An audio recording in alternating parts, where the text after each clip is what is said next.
Falei, Carlos. Não, vou passar. Puxa a ponta mais alta e cabeça um pouco levantada aqui embaixo. Escurece. Regenerado. Cabeça um pouco levantada aqui. Falou que se baixar. Deu uma história. Esse bateu o pico para um lado que está tocando. Sem a verdade, a vida é mais livre. O medo já não convive nas casas.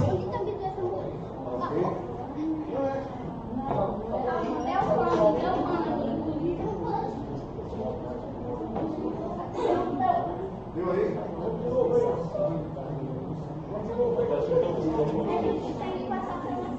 Porque a voz tem que estar bem distante. Porque eu fiz um burburinho atrás. Agachado, me segue. Um pouco mais afastado, mais alto também. Só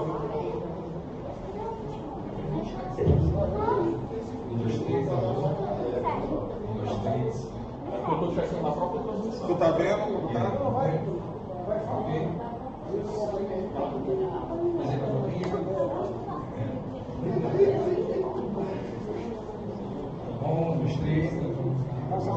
Pode contar até 10, viu? Porque ele falou lá.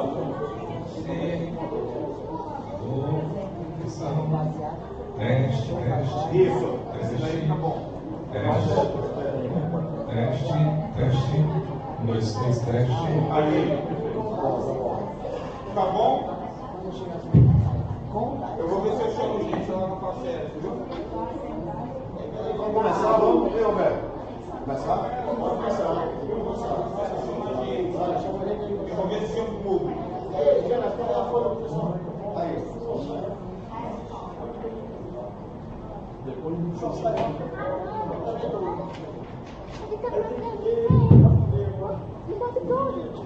Alô? Alô, som. Espera entrando. Espera entrando. 1, 2, 3. 4, 5 mil. Eu quero que.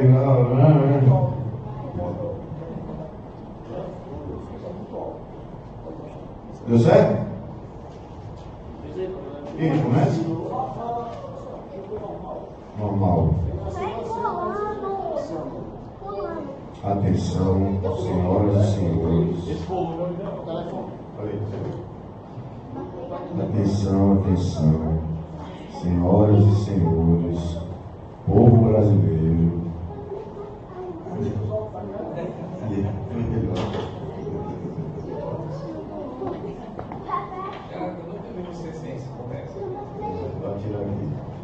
Pronto aí?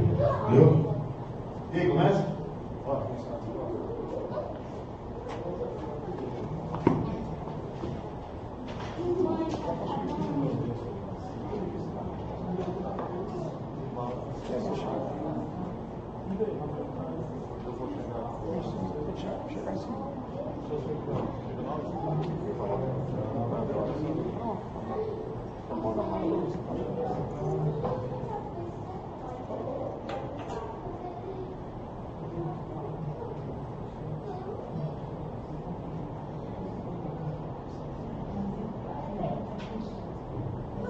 E aí, pode? 1, 2, 3 já? Valendo? Bem, vamos lá. Boa noite, senhores, senhoras, senhoritas. Bem, nós estamos iniciando uma disciplina do Programa de Pós-Graduação em Educação Brasileira da Universidade Federal do Ceará, acho que de 3 créditos, né? E o título da disciplina é o golpe 2016 e seus impactos na educação. Hoje nós teremos uma conferência de abertura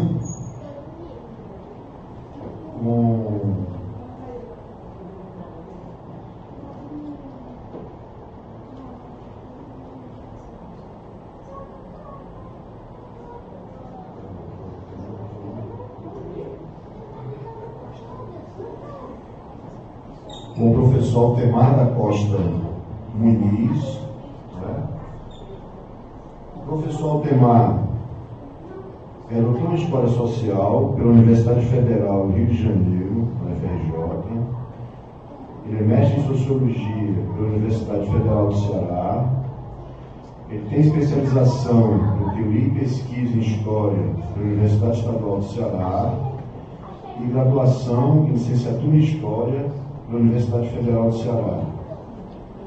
Atualmente é professor e pesquisador da Universidade Estadual do Ceará, com experiência em História Política, com ênfase em tempo presente, movimento estudantil, imprensa e trajetórias de vida, né? Então, quer dizer, hoje então nós faremos essa primeira aula. Tem uma sequência que deve perdurar aí nos meses de março, abril, maio e junho. E a ideia é exatamente realizar uma reflexão sobre o golpe que nos acometeu agora em 2016, né? Então ele faria esse primeiro estudo. É claro que isso hoje já acontece em várias universidades brasileiras, são quase 30 universidades que realizam algo similar, não é isso? Então nós estaremos dando a nossa contribuição e, sobretudo, quer dizer, o que nos interessa muito de perto são os impactos do golpe na educação, né?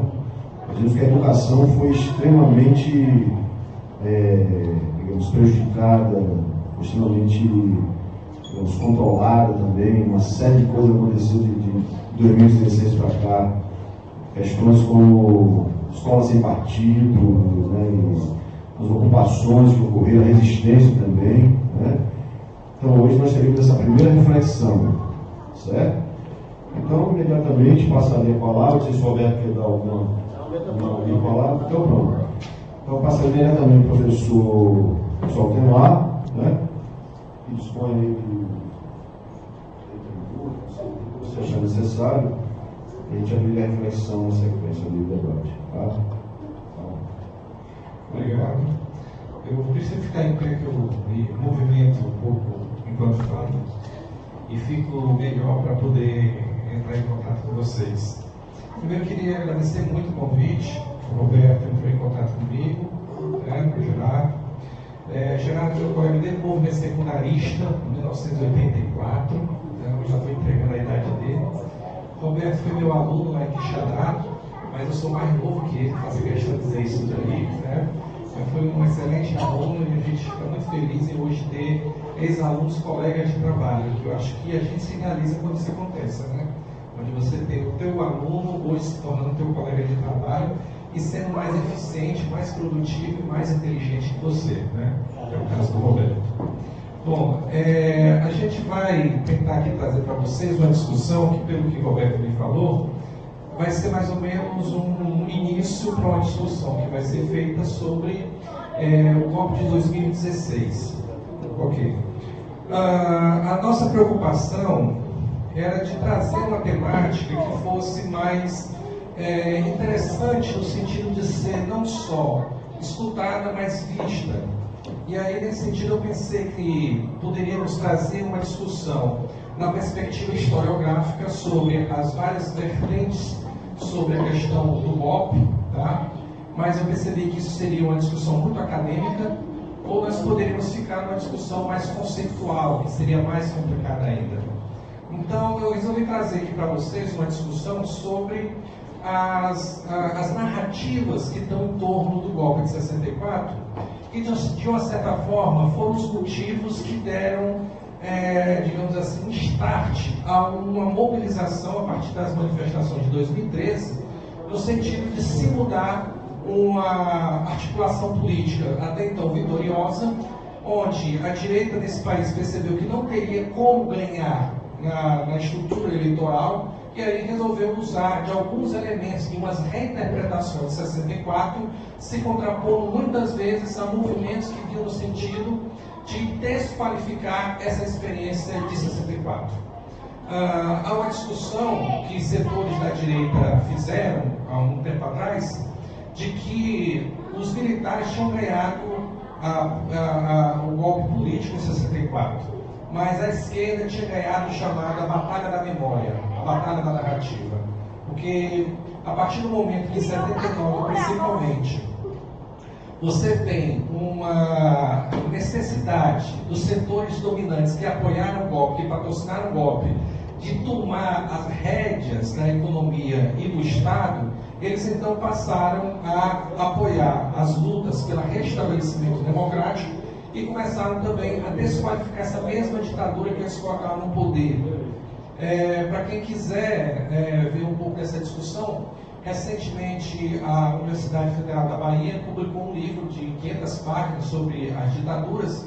Eu tenho um artigo nesse livro que saiu esse ano, falando sobre o papel desse empresariado brasileiro no fim dessa ditadura, no final da década no meio da década de 85. Tá?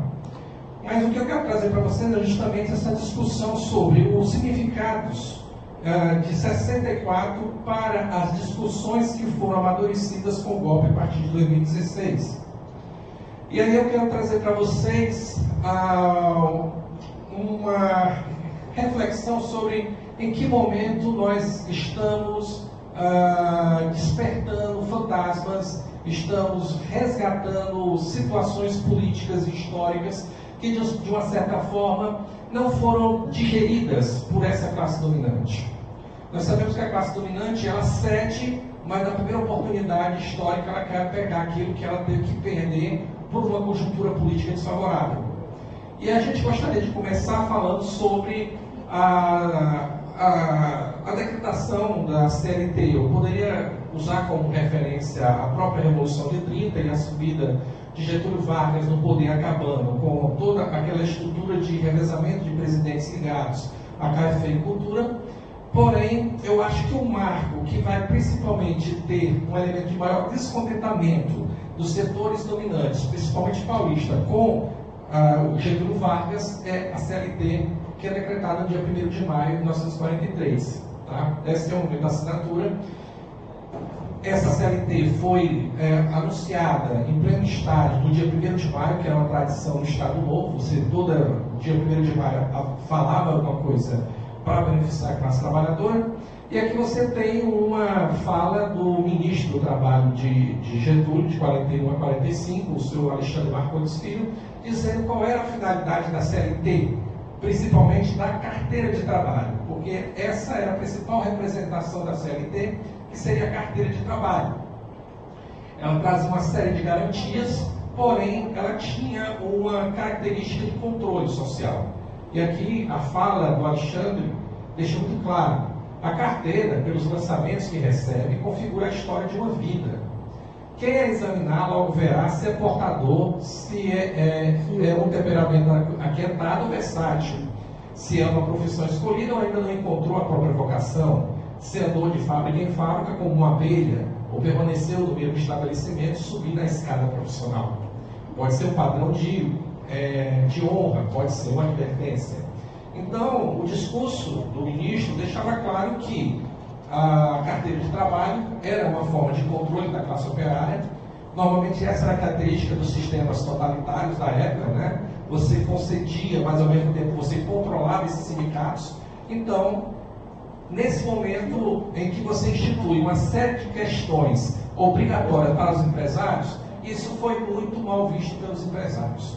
Getúlio Vargas, inclusive, muitas vezes falou que os empresários eles não tinham noção de que eles estavam fazendo algo em favor deles e, na verdade, eles viam somente o que eles tinham que despender em termos de recurso, com o 13º, com as férias e com uma série de questões. Aliás, o 13º é uma coisa que vai ser criada depois, vai ser um dos motivos do descontentamento dessa elite com Getúlio Vargas e com o próprio sistema democrático brasileiro. Uma outra coisa que vai descontentar bastante a elite foi o aumento que foi dado de 100% ao salário mínimo em 1954. Isso foi anunciado dia 1º de maio. O ministro do Trabalho na época era João Goulart, certo? E isso criou uma situação de desavença tão grande que um mês depois, alguns meses depois, isso foi em maio, Getúlio Vargas se suicida em agosto. Entre um dos motivos do desgaste está esse aumento de salário mínimo, mas João Goulart é obrigado a sair do Ministério do Trabalho. E a partir desse momento, João Goulart já é muito mal visto pelos setores dominantes e empresariais desse país. Normalmente a gente só vê João Goulart a partir da presidência da República. Mas você tem já descontentamentos dos setores, das elites dominantes do país, desde o momento que ele era ministro do Trabalho. Né? Outro caso que nós podemos destacar foi a criação da Petrobras, que se dá em 53. Primeiro, houve, por parte das elites do país, a tentativa de negar a existência de petróleo no Brasil. Foi uma primeira campanha. Setores nacionalistas, principalmente Monteiro Lobato, começaram um movimento para explorar e ver a possibilidade de comprar petróleo. E, descoberto o petróleo, começou uma luta entre aqueles setores que não queriam criar uma estatal para conseguir preservar essa riqueza para o país e aqueles que defendiam a entrega desse petróleo para as companhias petrolíferas. Nessa briga foi fundamental a participação da sociedade civil, principalmente da União Nacional dos Estudantes, exigindo que o petróleo fosse estatizado e fosse criada a Petrobras. E foi nesse momento que foi criada a campanha do Petróleo é Nosso, que foi uma campanha muito importante. Aqui é um cartaz, por exemplo, dessas mobilizações da Liga de Emancipação Nacional. E aí você tem dois momentos bastante interessantes, e aí a gente vê as simbologias que estão representadas. Tá? Então, você tem aqui o Campo de Candeias, na Bahia, descoberto em 52, onde Getúlio mancha a mão de petróleo, e a mesma representação que Lula fez quando foi descoberto e foi extraído o primeiro petróleo do pré-sal no campo de Tupi, no Rio de Janeiro, em 2010. Essa representação de você colocar a mão, né, e mostrar como um símbolo do petróleo é uma coisa que também está relacionada a um certo imaginário daquelas elites que naquele período, já naquele momento de 54, defendiam a desregulamentação da exploração do petróleo em qualquer tipo de controle estatal. O principal expoente dessa compreensão era o Eugênio Goodin. E quem se contrapunha a ele era Robert Simons, que tinha uma compreensão mais desenvolvimentista. Mas isso é uma outra discussão. Bom, a situação de Getúlio chega numa pressão muito grande, principalmente quando o seu segurança, o homem de sua segurança, ele tenta matar o Carlos Lacerda, que era o seu principal opositor. Carlos Lacerda ficou conhecido como um dos principais perseguidores, um dos maiores opositores de todos os presidentes, desde a redemocratização de 45 até 66, mais ou menos. Para vocês terem ideia da dimensão de Carlos Lacerda, os mais antigos, não se encontra no meu caso, porque isso é uma coisa mais antiga do que eu, mas ali pela década de 60, 50, Fortaleza tinha muitos pés de benjamins, certo? E essas árvores, chamadas de ficus benjamins, elas tinham um mosquitozinho muito pequeno e ficavam perturbando, entrando nos olhos das pessoas. Qual foi o apelido que as pessoas passaram a dar a esses mosquitos? Lacerdinhas, né? Para você ver a dimensão do que significava o nome de Carlos Lacerda no país. Né? Então, Carlos Lacerda sofreu esse atentado. Quem morreu foi o seu segurança, que era um aviador, né, um oficial da aeronáutica.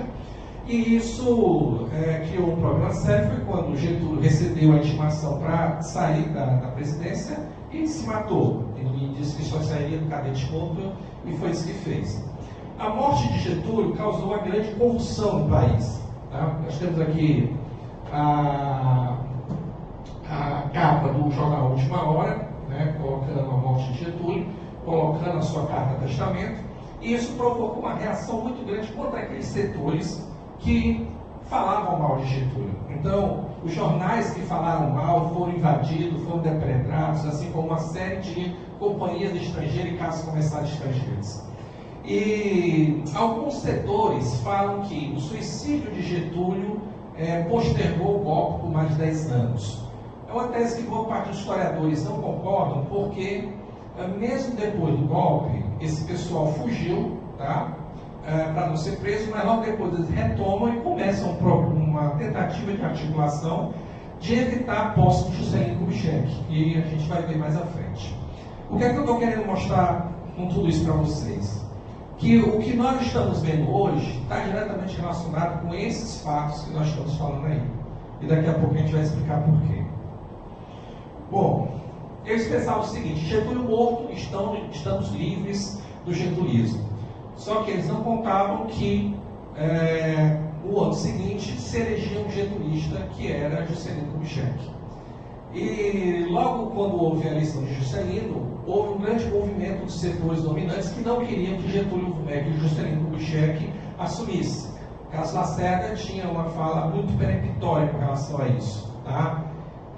Juscelino ganhando não pode assumir, certo? Assumindo não pode governar, né?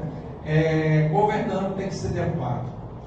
Então, havia uma tentativa também por parte do vice de Getúlio, que era Café Filho, em dar um golpe e alegando que Juscelino não tinha recebido a maioria dos votos, isso não era determinante, isso não era uma obrigação, estava querendo pedir a posse de Juscelino.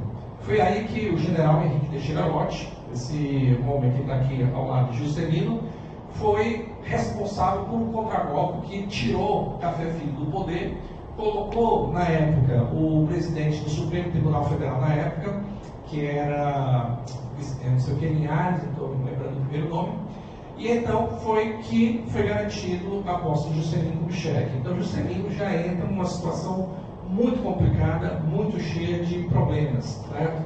Na foto você tem Juscelino, você tem João Goulart, que se elegeu vice de Juscelino Kubitschek, e o Henrique Teixeira Lott. E aí Juscelino passa a ser a bola da vez do descontentamento dos setores dominantes. Aliado a isso, começou a haver uma série de movimentos de base social que começaram a aterrorizar a elite nesse país. Hoje, nós temos o MST, ou o MTST, que são as verdadeiras espantalhos para essa classe dominante. Na época se chamava Ligas Camponesas. Eram ligas que começaram disputando, entrando na justiça para garantir territórios em que os camponeses há séculos moravam ali em Pernambuco, através desse advogado que era o Francisco Julião. Aqui você tem um encontro das ligas camponesas, onde aqui bem do lado você tem a figura do Luiz Carlos Prestes, que era o chefe comunista, do grande líder do Partido Comunista da época. E então as ligas camponesas foram apresentadas como verdadeiros atentados e ameaçadores da ordem, porque, segundo essa elite, seriam guerrilheiros. Temos inclusive uma foto ali na frente que fala sobre isso. E também começou a haver alguns movimentos que vinham no sentido de disputar direitos trabalhistas que a CLT não tinha colocado para os trabalhadores rurais, e isso criou algumas sublevações, alguns conflitos agrários. Nós temos aqui um dos maiores conhecidos, que era um líder camponês na Paraíba, que não dá para vocês verem aqui, mas esse aqui é um filme que foi clássico, do Nelson Coutinho, chamado Cabra Marcada para Morrer, onde ele pega o assassinato desse líder e vai tentar contar a história do assassinato desse líder. O Nelson Coutinho fazia parte da Univolante, que criava ações culturais e produção cultural visando a sensibilização e a politização do povo, e eles resolveram pegar o caso da morte desse líder, que eu não estou me lembrando o nome dele agora, João Pedro Teixeira, e aí fez um filme com a própria viúva, que era Elizabeth, e todos os que participavam do movimento faziam parte do filme. Só que durante as filmagens do filme aconteceu o golpe, e aí eles foram perseguidos pela ditadura. Algumas pessoas enterraram esses filmes e depois eles foram resgatados, e em 1985 esse filme foi terminado e foi trazido à luz. É um dos melhores filmes do Nelson Coutinho, na minha opinião, que vocês precisam assistir.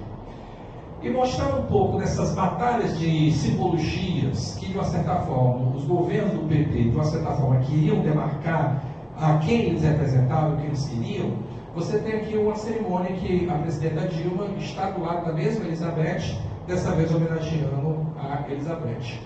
Isso foi uma das coisas que descontentou bastante a elite brasileira com relação a resgatar uma simbologia que eles se incomodavam bastante disso.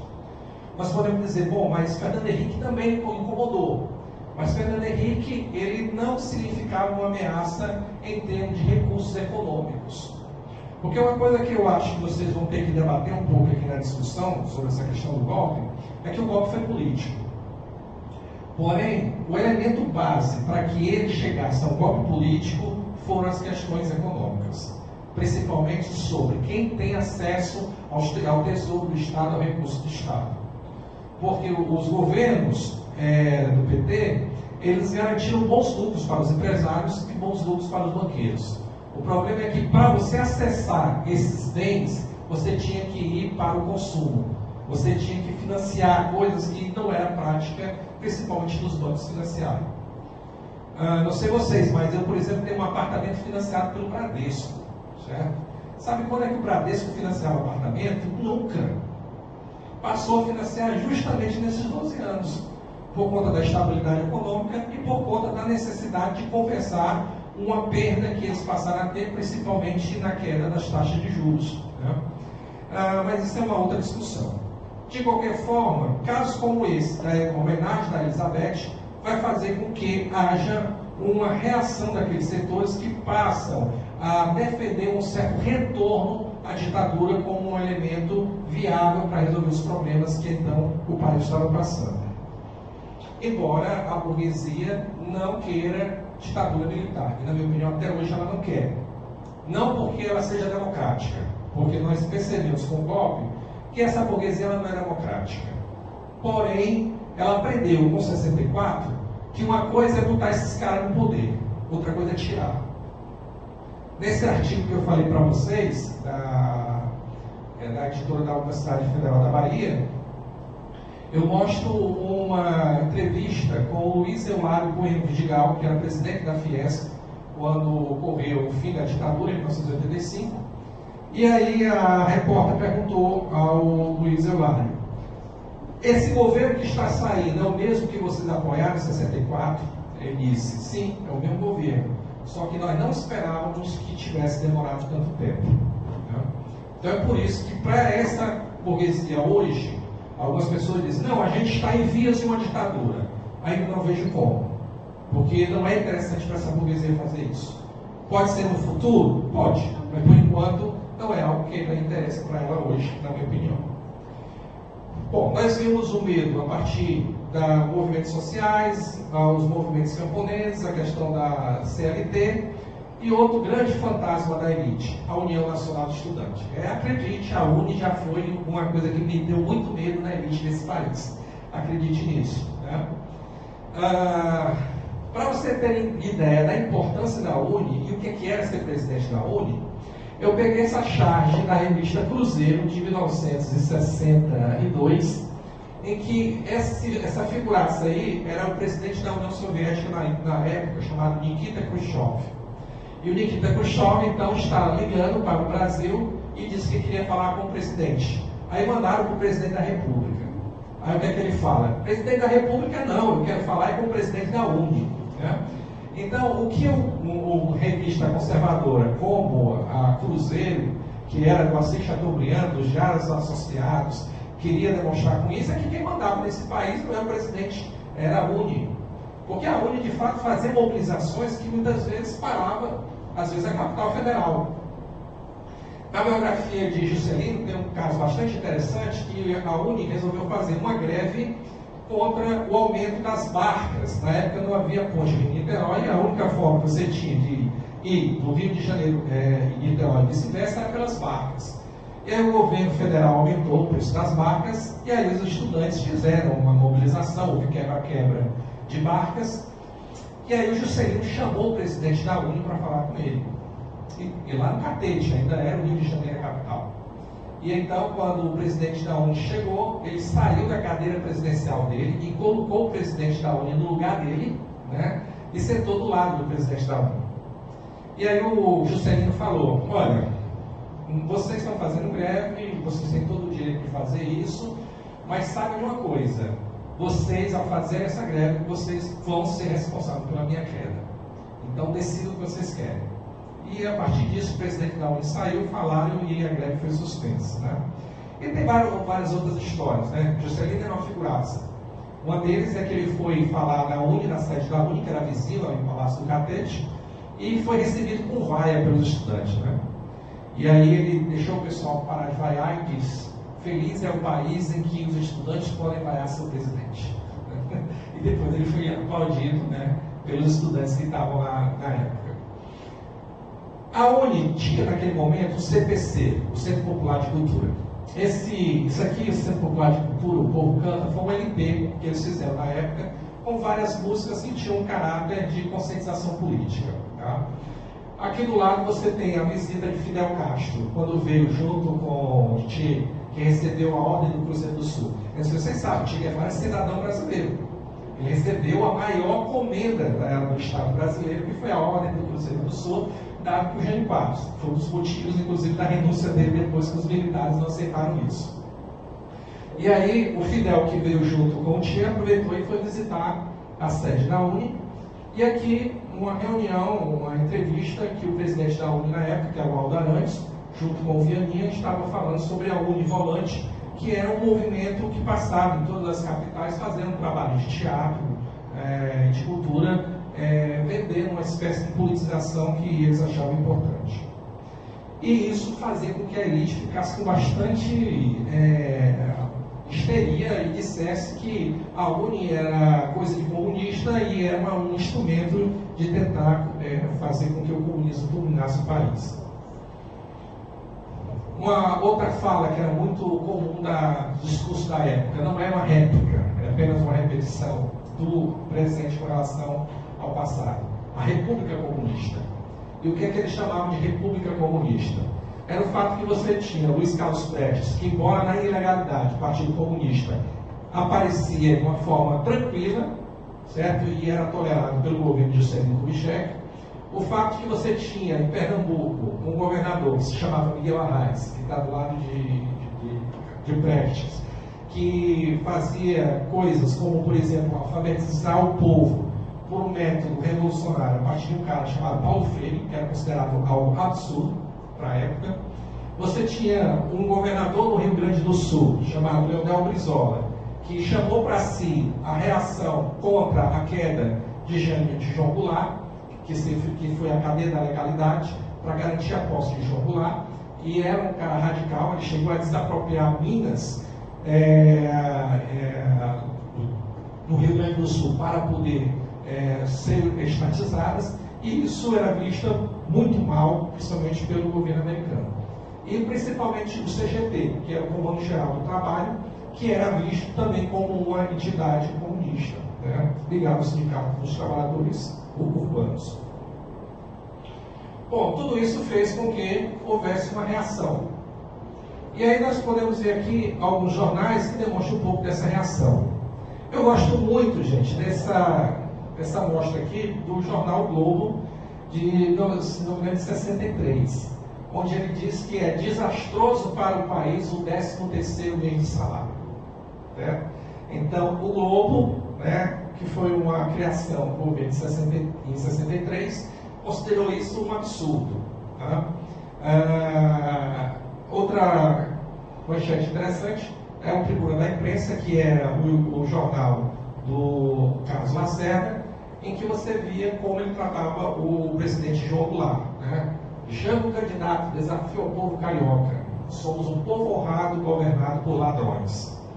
Aliás, essa forma de chamar tanto Juscelino quanto João Goulart de ladrão não era só uma característica de Carlos Lacerda. Vários jornais falavam isso.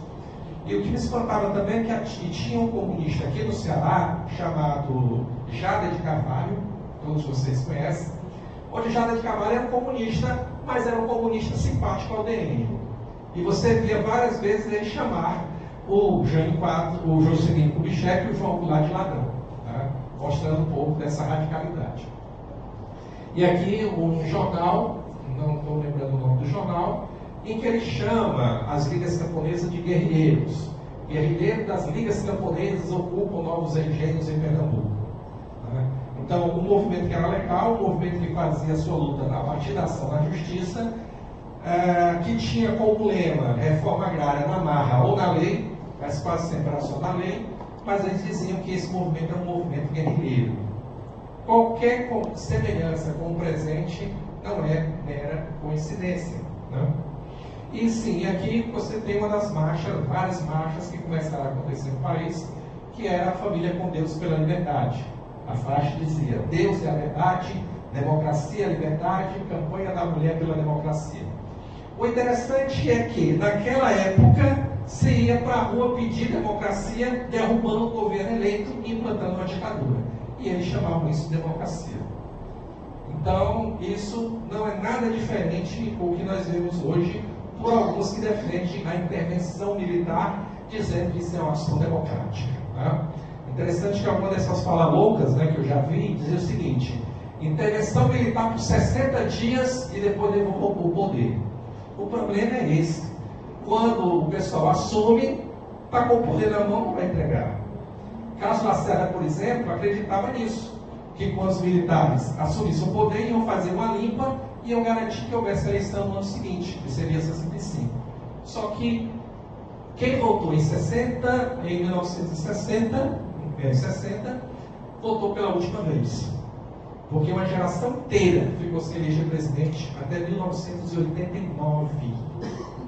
Então, tu imagina, quem votou para presidente pela última vez foi em 1960.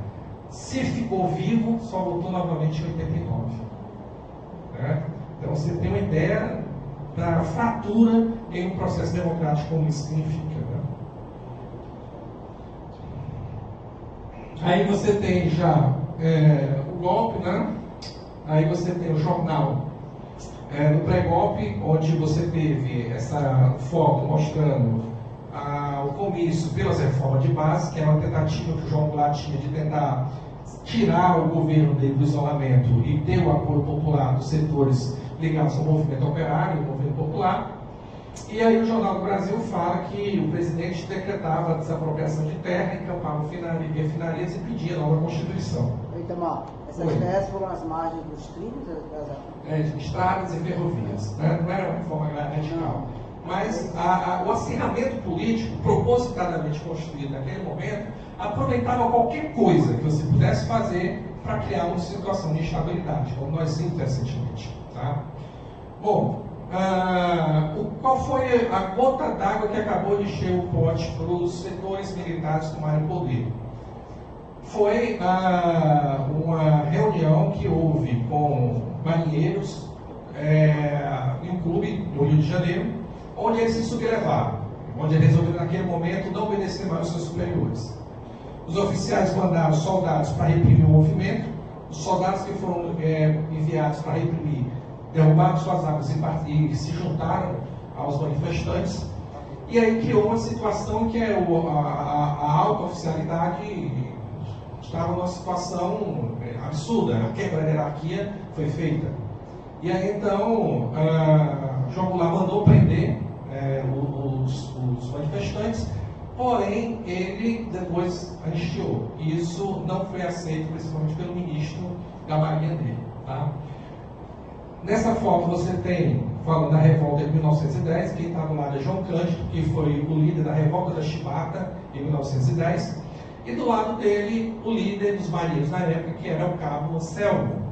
Só que Cabo Anselmo, ele era um agente da ditadura, um agente dos militares, que estava lá botando fogo na situação para criar instabilidade. Existe isso, gente que é radical pra caramba e na verdade é do outro lado, você não imagina como está cheio. Então, essa leitura é pacífica sobre o Cabo Anselmo? Sim, porque ele mesmo depois se declarou. Ele é tão desgraçado, para não usar uma palavra mais pesada aqui, porque está sendo transmitido online, mas o cara era tão desgraçado que ele se infiltrou, depois disso, ele se infiltrou nas organizações de esquerda, e ele namorava com uma guerrilheira peruana, tá? E simplesmente ele entregou a própria namorada, grávida dele. E ele entregou para a ditadura, e ele sabia que ela estava grávida. Então, quando ele entregou, isso já foi descrito, isso já foi visto. Ele pediu apenas para, se possível, preservar a criança, não a namorada. Mas a namorada e a criança foram mortas sob torturas. Então você tem aí a ideia do tipo de gente. Tá? Então, outro caso aqui, essa revolta dos marinheiros, a anistia que foi concedida, que foi a gota d'água para que o general Mourão mandasse suas tropas de Belo Horizonte para o Rio de Janeiro. Bom, então você tem o momento do golpe aqui, e é muito interessante essa capa do Globo, né? fugiu do lar e a democracia está sendo restabelecida. Ou seja, os caras derrubam o presidente, impõem ditadura, mas isso é democracia. Aliás, se chamava também de revolução. Você consegue no debate histórico já perceber quem é quem quando o cara chama o golpe de 64 de revolução. Né? A mesma coisa hoje. Quem acha que é golpe chama de golpe. Quem não acha que é golpe chama de impeachment. Né? Então você já sabe quem é do lado ou quem da discussão, sabendo quem chama o que de quê. Né? Mas a capa do Povo fala que isso é democracia e ressurge a democracia com a editorial do Globo lá. Anos depois, o próprio Globo faz uma crítica a esse apoio editorial ao golpe de 64. Isso não tinha de rodapé. Então, isso aqui é no site dele, e o que é que ele diz? A consciência não é de hoje, vem de discussões internas de anos, em que as organizações Globos concluíram que, à luz da história, o apoio se constituía um equívoco. Tá? O interessante, isso daqui, qual é o ano disso? Isso daqui é em 2013. 3 anos depois os caras fazem a mesma merda, quer dizer, desculpe, fazem a mesma situação, né? Então quer dizer, os caras fizeram aquilo em 64, em 2016, daqui a pouco eles vão dizer que foi equívoco também, né? Ou não, de repente, ninguém sabe que caminho vai dar isso daí. Né? Mas achei interessante trabalhar com essa ideia. É equívoco ingênuo. Esses não são nada ingênuos, essa turma sabe muito bem o que está fazendo. Essa é outra coisa que incomodou bastante os setores militares, mas principalmente os setores militares aposentados. As Forças Armadas conseguiram manter uma tradição da narrativa da Revolução de 64, eles não chamam de golpe, que para eles é sagrada. Nós não conseguimos ainda, historiadores, mudar os manuais, os livros de história das escolas militares. Os livros de história das escolas militares que são usados até hoje são com essa versão de que o golpe foi necessário para garantir a estabilidade e livrar o país do comunismo. Antigamente eram somente historiadores militares que faziam isso. Porém, hoje você já tem uma série de civis que se prestam a esse papel de lambibota dos militares. Marcos Villa, por exemplo, é um deles. E quase sempre esqueço o sobrenome dele, Moloch, que é dos guias politicamente incorreto, é outro que se presta a esses papéis. De qualquer forma, quando Dilma começa o processo da Comissão da Verdade, quando Dilma manda desenterrar João Goulart para se fazer um exame cadavérico nele, para ver qual foi o verdadeiro motivo da morte de João Goulart, porque havia uma suspeita que o João teria sido morto em situações de envenenamento, assim como também se suspeita que isso aconteceu com o próprio caso Lacerda, certo? E há uma versão que acha que o acidente que matou Juscelino Kubitschek também não foi por acaso. Havia naquela época uma operação internacional, juntando as ditaduras da Argentina, do Uruguai e do Brasil, chamada Operação Condor, que procurava eliminar os seus opositores aonde eles estivessem. E então foi desenterrado, foi feito a autópsia não, o exame, os restos mortais, a exumação, ele fez feito o exame, e essa cena é uma coisa que me arrepia só de ver, sabe, isso daí. Quando aconteceu, foi algo assim que me deixou muito com a voz embargada, até hoje a gente fica um pouco assim, que era o próprio presidente João Goulart voltando ao Palácio do Planalto. Né? Então, com honras militares. E essa foto é interessante, é Dilma com Michel Temer, todos os golpistas de todo lado, mas estavam ali naquele momento prestando honras ao presidente deposto. Né? É aquele momento que ele está entrando, que é colocado flores e a ex-mulher de João Goulart. É bom registrar que ele não pôde nem pousar o avião dele em Brasília, né? Foi proibido de pousar, não foi junto? Não, ele estava em Brasília quando vivo, ele não houve uma época que ele não precisou fazer uma viagem e não permitiu que ele pousasse? Eu li isso. Não sei, eu acho que isso foi por Foi negado o povo. João Goulart, quando aconteceu o golpe, ele estava em Brasília. Ele vai para o Rio de Janeiro e quando ele percebe que a situação está perdida lá, ele vai para Porto Alegre. Fica lá um tempo e vai para o Uruguai. Quando é decretado cargo vago, ele ainda estava no Brasil. É por isso que as pessoas dizem que o golpe, na verdade, não foi vitorioso no dia 31 de março. o golpe foi vitorioso no dia 1º de abril, que foi quando João Goulart foi para o Uruguai. Mas eles nunca iam admitir que o golpe tivesse como data 1º de abril. Então é por isso que eles colocam 31 de março. Né? Então, foi JK, então. Eu acho que sim. Aqui o período dos militares no Brasil, os governos militares, uma das primeiras ações do regime, que é a cassação de 38 mandatos e vários outros, que era o chamado Ato Institucional número 2. E uma das questões que eu acho bastante interessante, que boa parte dos estudantes não conhece essa história, né? Que foi um dos primeiros estudantes mortos pela ditadura. Os estudantes não se rebelaram contra a ditadura assim que ela foi implantada em 64. Aliás, ninguém conseguiu se organizar. Houve uma certa letargia. As pessoas ficaram assim meio que impactadas com aquilo.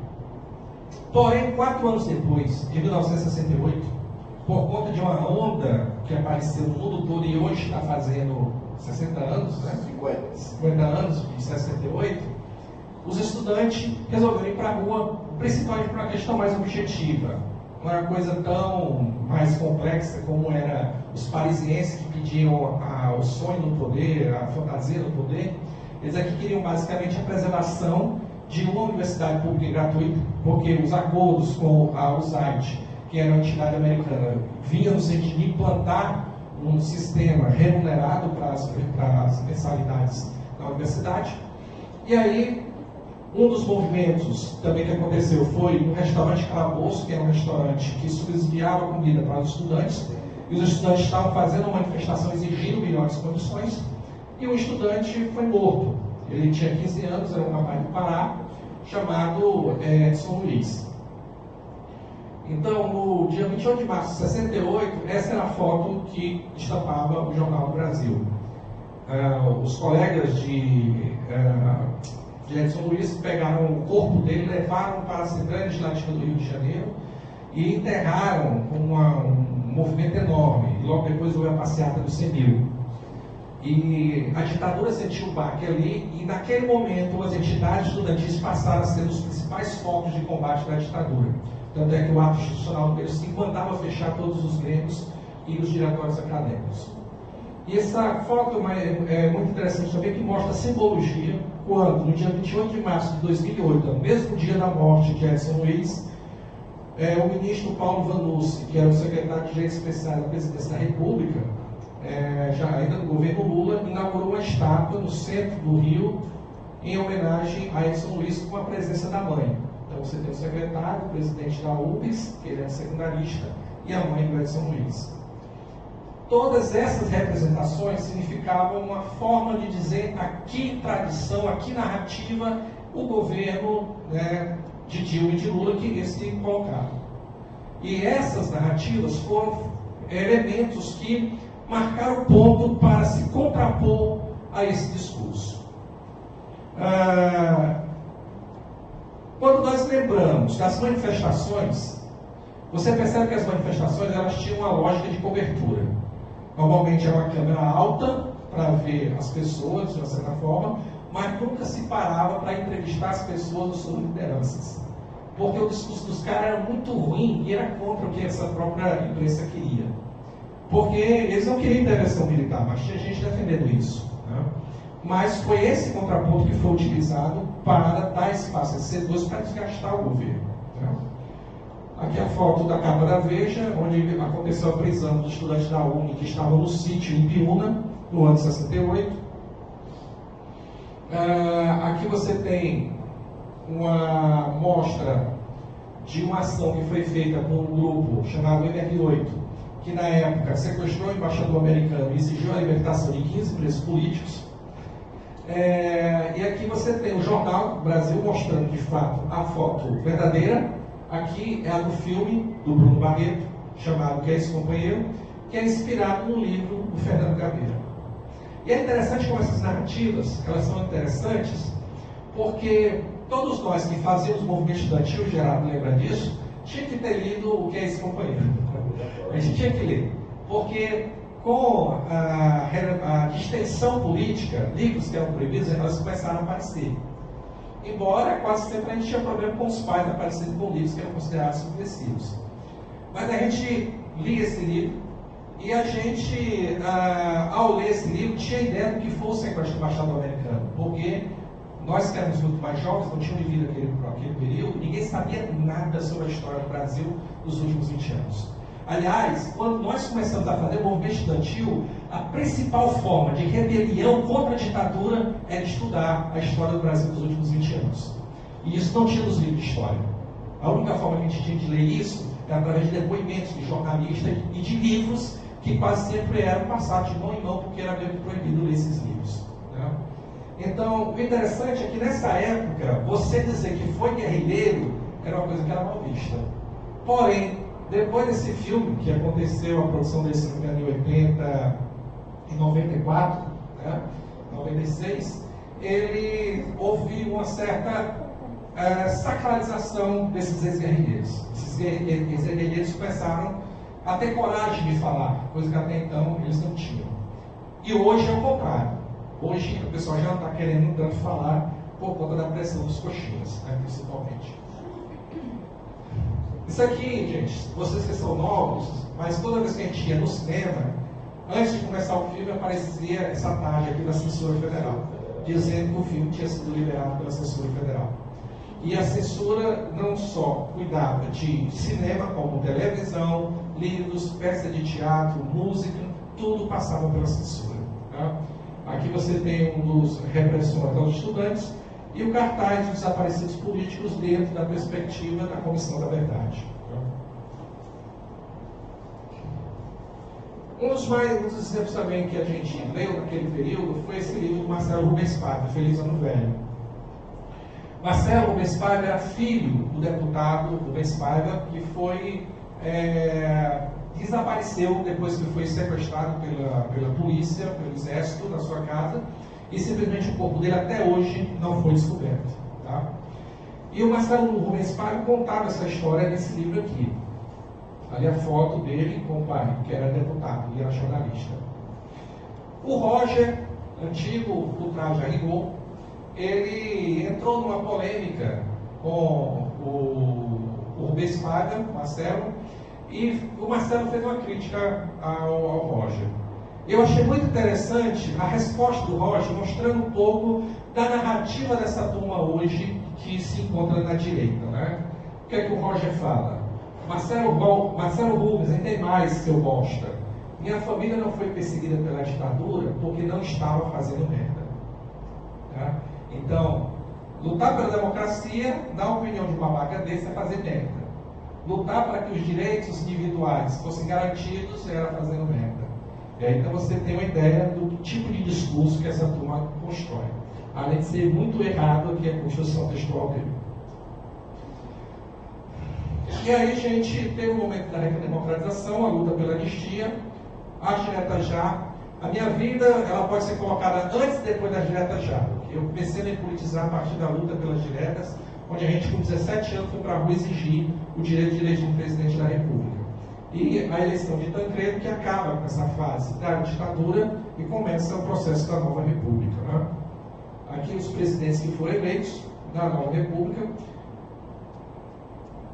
Sempre me perguntam o que é que eu acho dessa democracia. Eu digo que essa democracia ela é imperfeita, mas foi o que a gente pôde fazer.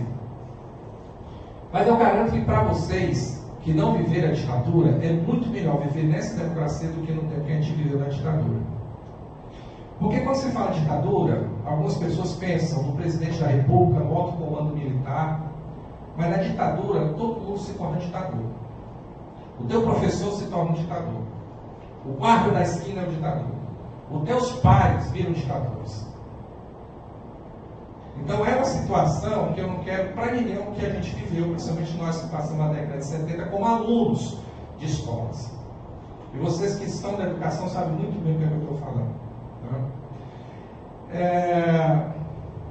Não foram grandes coisas, né? Tirando o último rapaz. Mas pelo menos nós tínhamos eleições. Né? Coisas que não haveria de maneira nenhuma. A Dilma. Tá? Faltou a Dilma aqui, desculpe. Né? A Constituição Cidadã, que na minha opinião é uma das maiores constituições que o país teve, né? Porque ele foi tão atacado. E a implantação da Comissão da Verdade. Tá? Aqui você tem um movimento que foi a comissão estadual, que foi a comissão de anistia Wanda Sidor. E aqui um dos momentos mais fortes da comissão da verdade, que o coronel Malhães foi o único que teve coragem de dizer que sim se torturava e como se torturava. Quem quisesse dar o trabalho e tiver estômago, tem 2 horas de duração, o depoimento dele está na internet. Agora tem estômago. Porque o cara fala claramente o que estava acontecendo. Entre outras coisas, mandar arrancar a cabeça e as digitais dos dedos e botar isso num lugar e o corpo no outro lugar para dificultar a identificação. Não é à toa que esse cara, depois desse depoimento, um mês depois apareceu morto no sítio dele. Ou seja, quem abre a boca ainda hoje sofre retaliação dessa turma. Aí umas chaves que eu quis colocar, que eu achei importante no período da Comissão da Verdade, né? Onde o militar diz, tortura, morte, nós já colocamos uma pedra sobre esse assunto. A Comissão da Verdade não tinha o poder de punir ninguém. A única função dela era querer saber o que de fato tinha ocorrido. Aí o que é que o homem da Comissão da Verdade fala aqui? E o senhor se importaria em não dizer embaixo de qual pedra colocou os seus cadáveres? Né? Era coisa assim, sugenérica, o que acontecia. Quem quisesse dar o trabalho, gente, a Comissão da Verdade deixou vários vídeos de depoimentos das audiências que foram feitas. Agora vocês têm que ter muito coração para assistir aquilo e não se abalar. Mas o incrível é que eu tive que acessar esses filmes para poder dar uma aula para os meus alunos de história. Sabe quantas pessoas tinham acessado esses vídeos da época que eu acessei? Chutem aí. Não, também não foi só eu, né? Mas tinham 10 pessoas apenas que tinham acessado e baixado. Né? Então, quer dizer, esse material é uma importante fonte para que você possa se contrapor ao debate que hoje temos sobre o que significou a ditadura, e as pessoas não estão usando esse equipamento. Então, a gente precisa desses debates. Né? Aqui uma outra charge. Eu destruí a tua biblioteca, bati na tua mulher, te torturei, acabei com o teu emprego, mas vamos virar essa página da história sem ressentimento. Só que só tem um pedaço da perna da pessoa. Né? Militantes de esquerda, presos sim, torturados sim, desaparecidos sim, executados sim. Militares torturadores, presos não, torturados não, desaparecidos não, executados não. Então, há uma grande diferença. Qual foi o discurso da direita quando o relatório da verdade apareceu? Por que só falar de um lado? Por que não fala do outro lado também? O outro lado foi morto, foi torturado, ainda tem alguma coisa para falar? Né? Não, vocês foram terroristas. Houveram ações políticas que foram presos, foram torturados, pagaram por esses preços, só que os torturadores, porque o Brasil é signatário de uma lei que a tortura não prescreve, nenhum deles até hoje foi minimamente importunado. Né? Aí alguns momentos políticos que são basicamente o que nós estamos vendo hoje. Tá? Isso aqui é o enforcamento de Vladimir Herzog, que foi um dos últimos crimes da ditadura, um jornalista que foi encontrado morto. A ditadura quis passar a ideia que foi um suicídio, só que ninguém aceitou isso, certo? Inclusive uma das atitudes mais corajosas foi o rabino, que ele era judeu. O rabino dele disse o seguinte: não, eu vou enterrar você no cemitério judeu, que seria proibido se for suicida, porque não reconhecia que havia suicídio. Então foi uma rebelião naquele momento em que ele enterrou no cemitério judaico. E aqui você tem os escrachos que o Levante Popular começou a fazer para denunciar os torturadores. Onde eles sabiam que havia um torturador, você fazia os escrachos na frente da porta dessas pessoas. Só que a direita também resolveu fazer os seus movimentos. Né? E aí, queremos militares novamente no poder, intervenção militar está. Esse livro eu achei muito interessante. UniPT, instrumentos de corrupção, até quando? Né? Tudo isso que eu passei para vocês dá uma ideia de que nós estamos numa situação em que essas narrativas sobre o que foi 64, elas precisam ser debatidas sem precisar fugir. Nós não precisamos ter medo de discutirmos críticas que podem ser feitas sobre a atuação da esquerda, mas principalmente definimos o que foi a ditadura. Tá? E nós não precisamos ter medo desses debates. Aliás, nós não precisamos ter medo desses caras em nada, porque esses caras não têm nenhum tipo de qualidade, seja intelectual, seja moral, para falar da gente. O que foi feito aqui, nesse mesmo CH, alguns anos atrás, quando o militante do Bolsonaro foi cercado e cuspiram na cara dele, não precisa ser feito por nós. Porque o cara provocou exatamente para fazer isso. E quando fizeram isso que ele queria, ele trouxe 50 igual a ele para fazer rolê aqui dentro.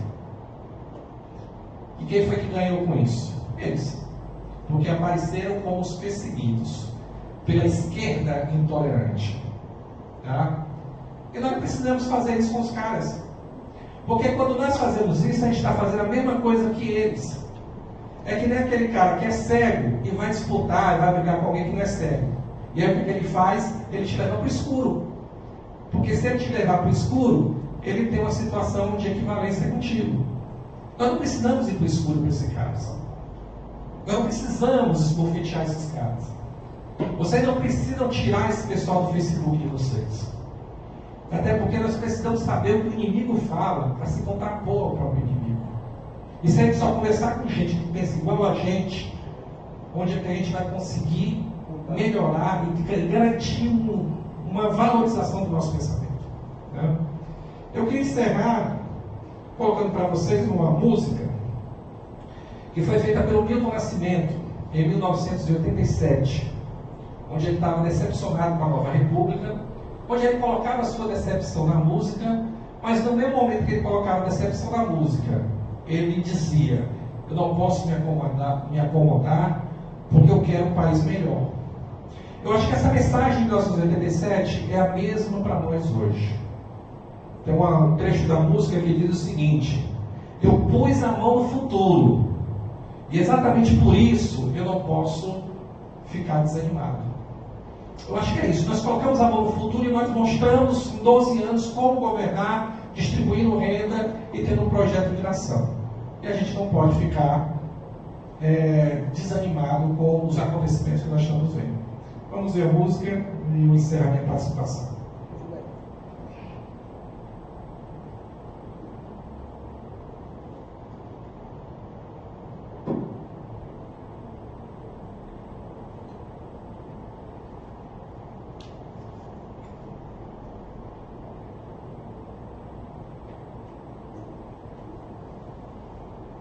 O nome da música é Carta à República.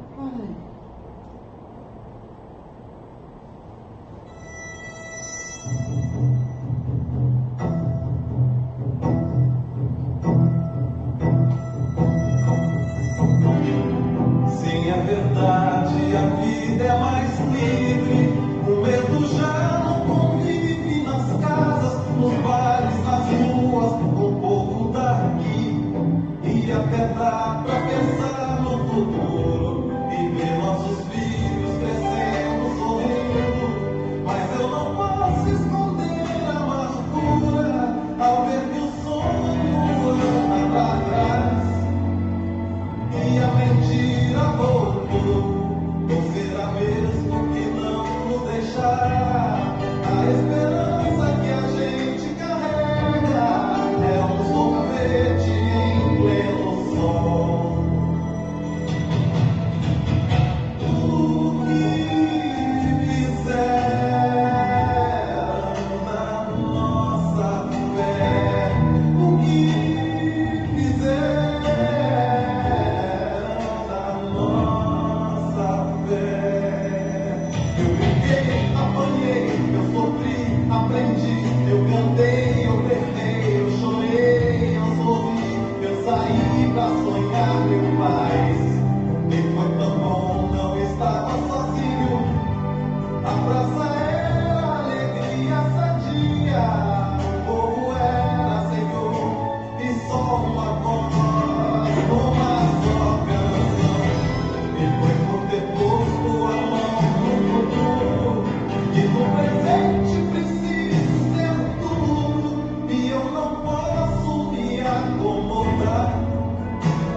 Quero um país melhor.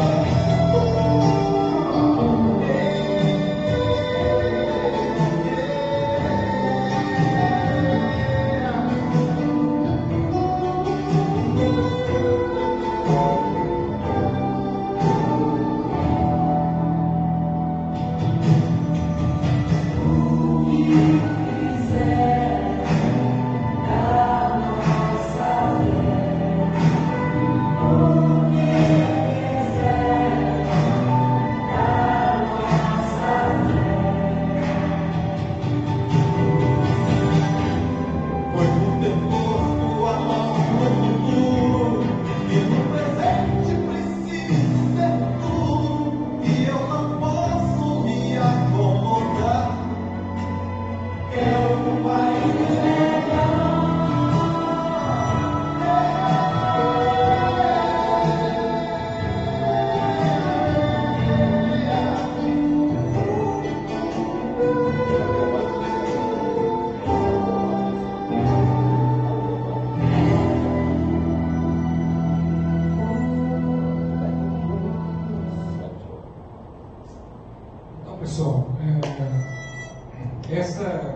mensagem, a questão que quis trazer para vocês, para que a gente possa ter argumentos dos embates que a gente vai ter daqui para frente. Nós ainda não temos uma ditadura, apesar de a democracia ter sido violada, ela ter passado por uma farsa, mas a gente não pode deixar de acreditar de que pela democracia a gente pode resolver alguma coisa, porque fora disso são situações, são projetos políticos que a gente nunca sabe bem o que é que vai dar, né? Mas acredito que pela história a gente consegue ter o norte do que é melhor a gente se aferrar, né? Então, obrigado aí pelo convite mais uma vez. A gente abre ainda algum debatezinho? Estou à vontade, professor, né? Dá um pouquinho assim?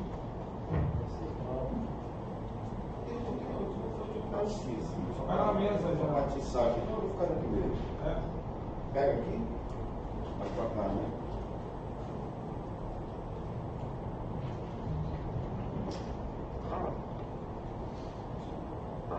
Pega. Não, é o seguinte. Ficou muito interessante esse registro da presença do movimento estudantil, né? Com um bloco de resistência, né, à ditadura de 64. Ficou bem evidente esse lugar da UNE naquele cenário, né? Realmente foi uma voz muito forte, até que foi um grupo muito perseguido, né, no contexto de 64. E quando ocorre o golpe de 2016, eu queria que você pudesse tentar fazer um paralelo aí.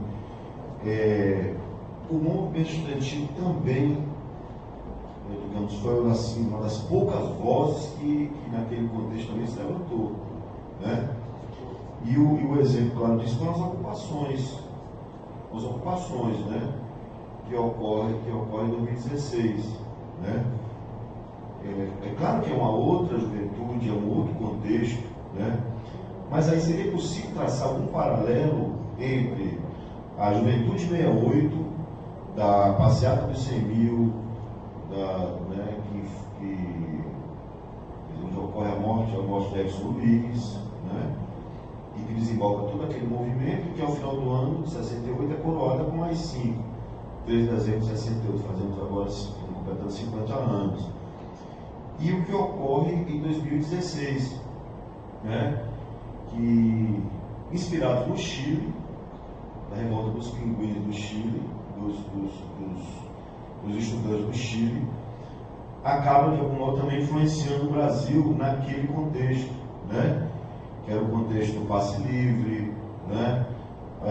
Ocupações que ocorrem em São Paulo, Rio Grande do Sul, e que aqui no Ceará também teve uma presença marcante, mas claro, era outro cenário, outro contexto, mas que esse grupo teve uma força importante naquele cenário. Como é que você vê essa presença do movimento estudantil, né, nesses dois contextos, o de 68 e o de 2016?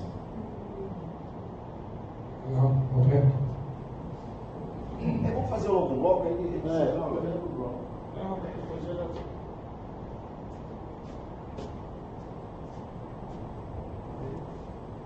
Primeiramente, eu queria agradecer ao professor Altemar, chamo de professor, foi meu professor mais antigo aí, né? Então ele disse que, eu não sei se a história da antiga ele é mais novo do que ele, não vou saber se era direitinho. Bem, mas nós estamos muito gratos pela sua contribuição, por ter vindo, né? A gente pensou logo com relação a isso, porque eu conheci alguns trabalhos seu, e para nós, pelo menos para mim, foi muito interessante, né, reviver essas coisas que até a gente que é da história, a gente conhece isso, mas da forma como você apresenta, né, com material jornalístico muito farto, isso fica muito bom, porque não tem como você usar algum tipo de álibi para dizer que é um fundamentalismo da esquerda, um fundamentalismo que até porque são jornais que publicaram aí, quem quiser que veja com seus próprios olhos. Mas o que eu quero aqui ressaltar não é nem fazer um questionamento, é só assim, que eu estou vendo talvez uma letargia maior do que em 64 com relação a isso. Por quê?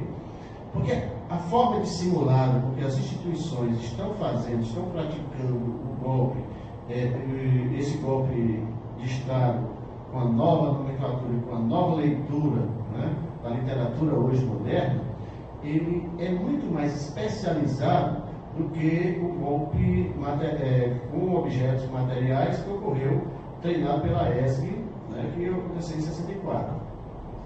Esse golpe de 2016, ele foi um golpe em todos. Uma das coisas que precisa talvez ser mais esclarecida, a história vai dizer isso, é que esse golpe foi um construto, não de agora, não de 2014, nem de 2015, né? Bem antes, quando a presidenta Dilma Rousseff ela assumiu o poder, as forças antagônicas já começaram a se movimentar, inclusive com planos, e a história também vai se encarregar de contar. E aqui mesmo teremos outras oportunidades para ver isso. Mas o pingo d'água, talvez, ou o pingo de fogo, talvez, foi exatamente o que se apresentou. Quando foi feito, é porque eles fizeram um paralelo. Posteriormente, o que a Dilma fez, trazendo a memória de João Goulart para expondo para a sociedade, aquilo ali foi uma afronta no pensamento, né, do pessoal das Forças Armadas e de alguns antigos do poder, e que foi uma afronta. Paralelamente, se você perceber, há uma estratégia paralela de tudo que, por exemplo, o governo de esquerda, o governo de Dilma ia fazendo, eles fizeram posteriormente. E um deles foi trazer o Ustra para ser elogiado em pleno parlamento. Isso foi uma afronta, mas foi como se assim, fizesse a balança, o peso. Trouxeram o Goulart, vamos trazer o Ustra. E foi assim, foi se construindo. Então, quer dizer, para a gente que faz uma leitura histórica da coisa, fica até um pouco complicado, porque você sabe o que é que está acontecendo. Você sabe o que é que isso vai desaguar. Isso não vai acabar bem, como não tem acabado bem. Né? Mas, no entanto, o que nós percebemos é a forma muito mais dissimulada, muito mais estratégica que está acontecendo. A própria intervenção, por exemplo, na educação, que foi feita na 64 para frente, 67, 68, sobretudo com as reformas, agora foi usado o site, né, que era as empresas norte-americanas. O que é feito agora? Foi feito através do canal brasileiro. E todo mundo sabe que foi o MBL, que foi um dos grandes, foi o arqueduto de dinheiro que recebeu para fazer essas manifestações, que teve político diretamente envolvido. A história também vai explicar, sobretudo, a ida do senhor Aloysio Nunes pós aprovação do impeachment de Dilma Rousseff, lá no Congresso. A história vai se encarregar de dizer o que foi que Aloysio Nunes foi fazer nos Estados Unidos no outro dia. Tá certo? Quer dizer, então são coisas que nós vamos continuar debatendo. Mas uma vez eu fiz mais só uma observação, não tem um questionamento, até porque a coisa aqui é mais para a gente pensar mesmo e estudar, porque o momento, né, não é muito bom para quem quer democracia. Né? Esse é um termo que o Brasil sofre muito com isso. Nós não conseguimos nem sequer experimentar bem a liberdade, já estamos nessa situação novamente. Então, mais uma vez, obrigado. Alguma questão?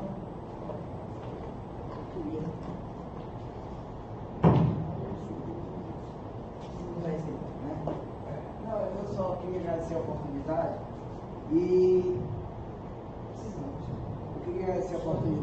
e chamar a atenção dos colegas aqui, dos professores.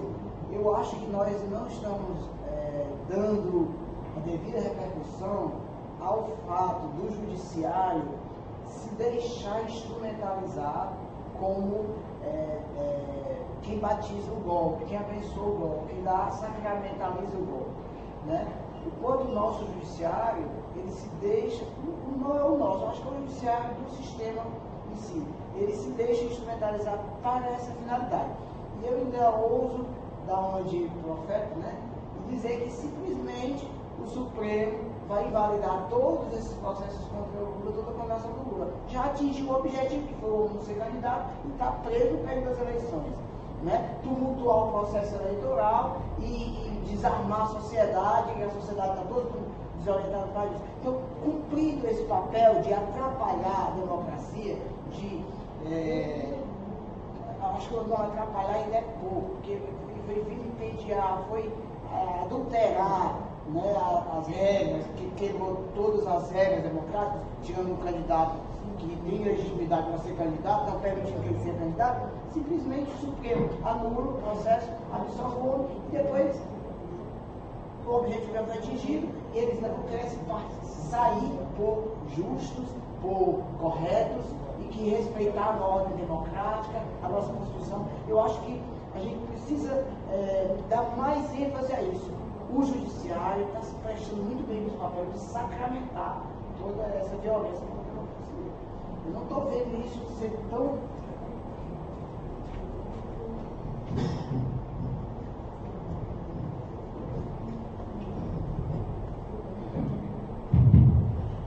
Professor, muito obrigado, né?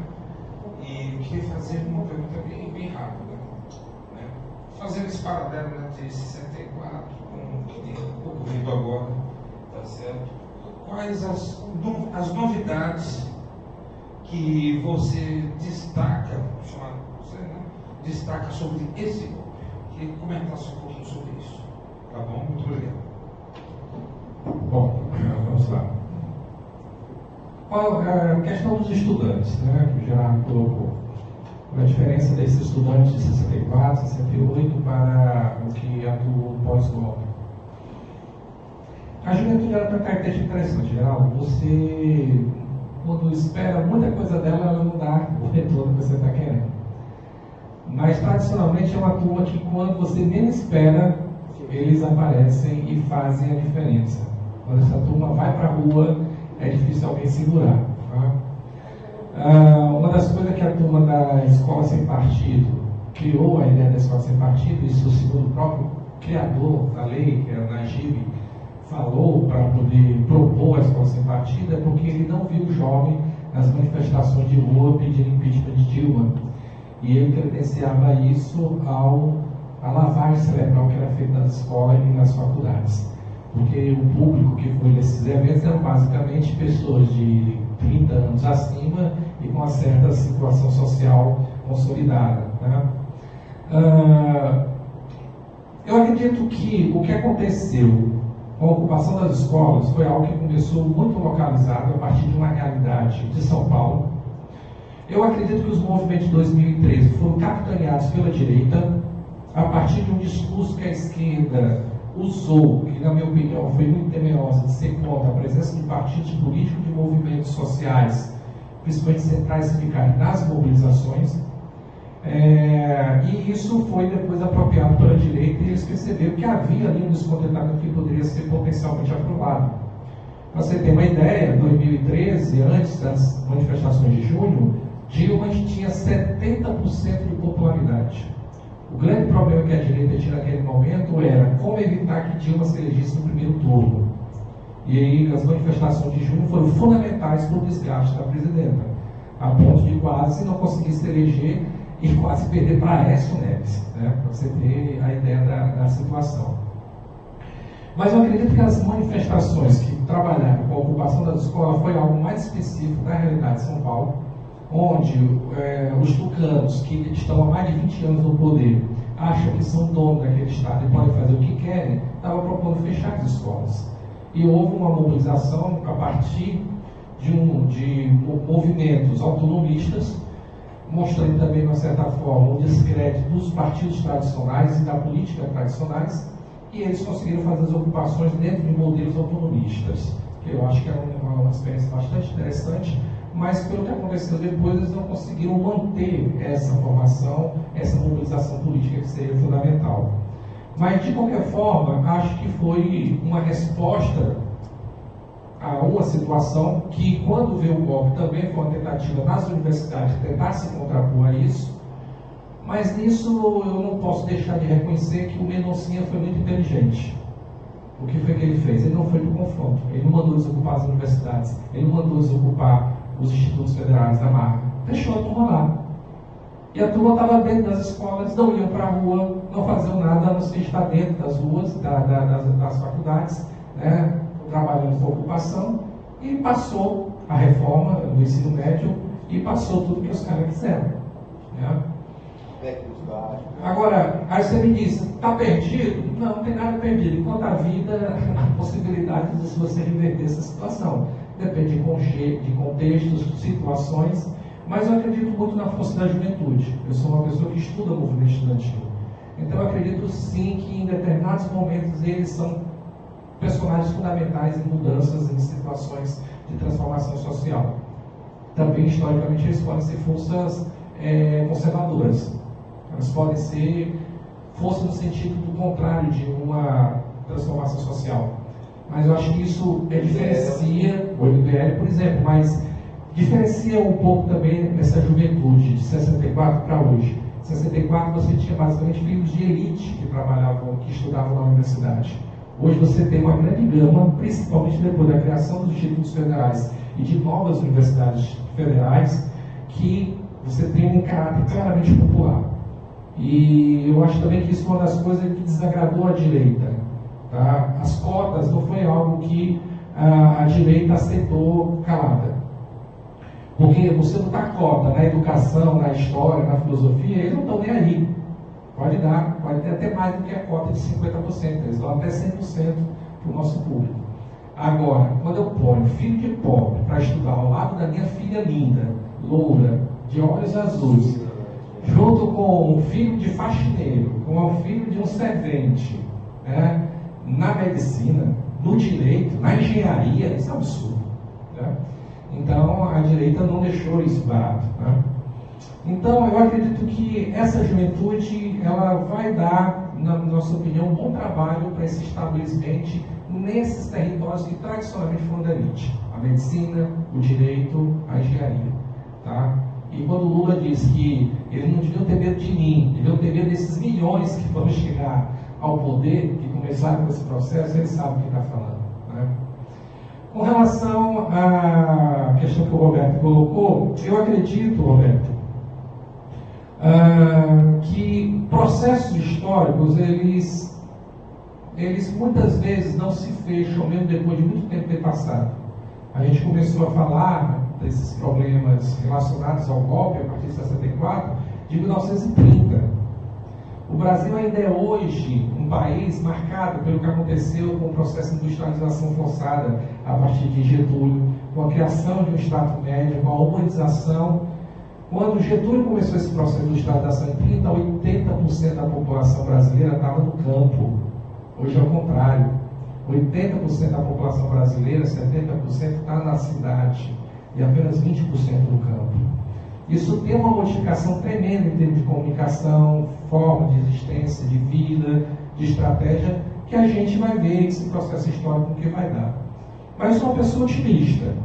Eu acredito, né, que um povo que aprendeu a não passar fome, eu acredito que um povo que aprendeu que pode ter acesso à universidade, eu acredito que o povo que passou a ter acesso ao consumo através do crédito, não vai deixar as coisas simplesmente serem retiradas deles sem nenhum tipo de reação.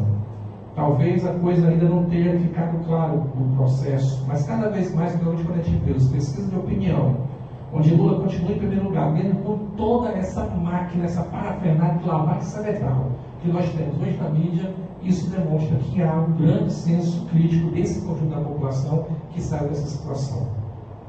Eu trabalho em Quixadá, gente. Eu sou professor de graduação em História em Quixadá, no campus da faculdade da UES, lá em Quixadá. Tá? Eu precisei de saques na cidade de Quixadá na década de 90, por conta de secas. Você não sabe o que é saque porque estou na cidade, né? Não desci do interior, mas o Roberto viu, mas é uma cena dantesca, de homens que não queriam saquear para poder não morrer de fome. E depois de 6 anos de seca, gente, como nós ainda estamos vivendo, você não tem um saque em nenhum lugar do Nordeste. Você não vê pessoas passando fome de forma miserável, como acontecia até recentemente. E, na minha opinião, isso já é uma grande conquista que a gente não pode nunca deixar de lembrar. Que, aliás, é uma questão que a gente precisa fazer sempre. Os judeus dizem que é importante lembrar sempre o Holocausto para que ele nunca aconteça. Nós vamos precisar sempre lembrar o que foi que aconteceu no país nos 12 anos, para que a gente vai se contrapor ao discurso dominante. Qual é o discurso dominante? O PT afundou o país. O que está acontecendo é culpa do que aconteceu em 12 anos. Quando uma pessoa chega para mim e fala isso, eles vão pegar os dados, me mostra os dados econômicos e dados sociais. Não interessa, foi isso, e pronto, acabou. Ele não quer saber de debate. Então a gente vai ter sim que lembrar o que foi que aconteceu nos últimos 12 anos e no passado, na ditadura, para que a gente possa se colocar nesses embates, que a gente vai ter de embate de memória. Né? Judiciário. Né? O judiciário faz o papel dele, que todo sistema, quando vai se impor, ele precisa do judiciário. Eu não conheço nenhuma história em que o judiciário foi a forma de resistência contra ditaduras ou contra o nazismo, por exemplo. Então, você querer que o judiciário, em um sistema claro de um golpe, assuma o papel de resistente da sociedade civil, é lógico, porque o judiciário é a base desse sistema. E você só consegue mudar o judiciário mudando o sistema social, econômico que está determinando de onde vem esse pessoal. E o que nós temos na justiça, e por isso que essa justiça teve tanto ódio aos 12 anos do PT, é porque esse governo mexeu nessa estrutura com as cotas, com a criação de setores sociais que vão ter acesso a essas magistraturas e principalmente porque o governo do PT durante 12 anos não deu um aumento para os juízes, não deu um aumento para os ministros. Foram um dos motivos que Dilma caiu. E isso é falado quase que de uma forma desavergonhada. E o que foi feito logo depois do golpe, se colocou e liberou o auxílio moradia para todo mundo. Com um absurdo do juiz aprovar o auxílio moradia para a própria filha, que é desembargadora, como foi o caso do Fux, né? Quer dizer, é um absurdo isso, né? E a gente está pagando um preço por ter tentado ser coerente, inclusive com o combate à corrupção. Os instrumentos que são usados hoje para combater o próprio partido foi criado no governo desse partido.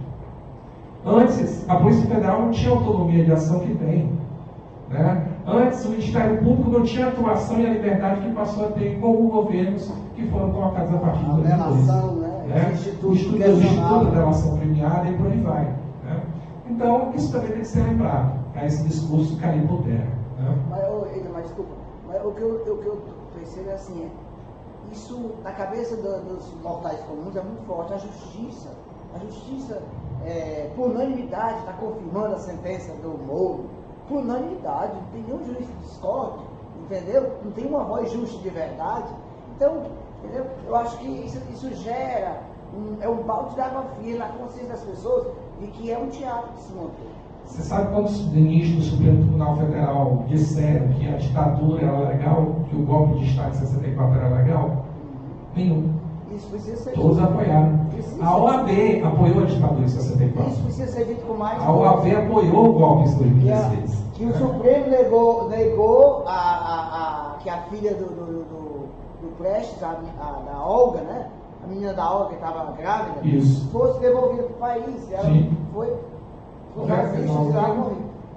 Só para a gente sair um pouco aí da retórica das comunicações judiciárias, olha, as essências jurídicas, no geral, quando elas foram criadas, elas foram pensadas no Estado do liberal exatamente para apoiar uma classe dominante. Então, quando elas foram fundadas, logo no início do positivismo legalista, elas tinham uma missão. Qual era a missão? A missão foi exatamente proteger o Estado burguês. E esse Estado burguês, eu estou falando burguês no sentido dominante, não é no sentido de burguesia afrancesado, não. As ciências jurídicas, de modo geral, elas foram criadas para ser instrumentos de quem estiver no poder. Então, essa não tem essa lógica de inverter. Se nós aprendemos um pouco, eu aprendi isso no papo com advogado, eu nunca fiz direito não, né? Mas o advogado me ensinou o seguinte: lei é fato, é norma e é valor. Certo? Ou seja, nenhuma lei é criada antes de uma realidade. Muitas vezes os tribunais se dobram a uma realidade porque há uma pressão política e social que eles têm que ir atrás. Né? Então, a Suprema Corte dos Estados Unidos impôs o fim das leis segregacionistas, não foi porque eles trabalhavam com isso numa perspectiva de lei, não. Foi um movimento, tudo, os movimentos puxados pelos direitos civis, Martin Luther King, Malcolm X. Então, queremos mudar o judiciário? Só luta. Certo? Eu acho interessante o modelo americano de juiz e delegado ser eleito. Eu acho que a gente poderia pensar numa reforma política nessa possibilidade, embora nós saibamos também que há problemas nessa estrutura. Mas haveria pelo menos algum controle sobre isso, porque hoje a justiça é extremamente meritória, é basicamente baseada em uma casta que se alimenta e não presta conta a nada ou a ninguém. Né? Criaram o Conselho Nacional de Justiça para tentar minimizar isso, mas ainda está longe. E finalmente a questão da diferença dos acontecimentos de 64 a 2016. Eu acho que o grande sacação, uma charge que eu quis trazer aqui, que eu achei bastante interessante, foi uma pessoa que estava assim, pedalando uma bicicleta com o nome golpe, aí dizer, olha aí, mas sem os militares. Né? Ou seja, os caras resolveram fazer o golpe sem auxílio dos militares. Pelo menos não de uma forma escrachada. Eles ficaram ali meio que na surdina, mas eles não usaram o que tradicionalmente eles usaram na história política desse país. Eu acho que esse é um elemento interessante. Outro elemento que eu acho que é inovador nesse processo de golpe é o próprio papel do parlamento e da justiça. Eu acho que isso não foi coisa determinante, até porque foi um golpe de Estado armado, era um putsch, então não tinha tanta essa obrigação, embora eles foram referendados depois pela estrutura, mas o judiciário assumiu o protagonismo mesmo de assumir esse processo. Né? Eu acho que isso são questões que diferenciam o golpe de 2016 para 1964. Jurídico, né? parlamentar. Jurídico, parlamentar, mediático, isso já tinha acontecido, já em 64 já aconteceu. Quem assistiu aquele documentário, estou lembrando o nome dele, que fez aquele documentário sobre o Chile, né? Ele mostra, por exemplo, o movimento que foi feito antes da queda de Allende pela mídia, né, chilena. Né? Isso demonstra um pouco que essa estrutura era uma novidade. A mídia, historicamente, ela é usada como instrumento de golpe há um certo tempo. Né?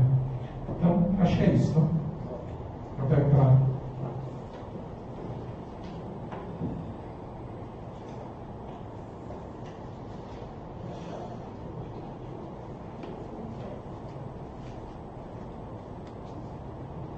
Professor, boa noite. Eu queria agradecer pela palestra. E durante a palestra, o senhor fez algumas observações que eu me atentei e eu queria trocar essa ideia com você. Porque assim, você falou que estudou na época, nos anos 70, né? Então pegou toda essa questão do movimento estudantil, eu também já participei de alguns movimentos, e eu queria saber se o senhor acha que de lá até hoje houve meio que uma perda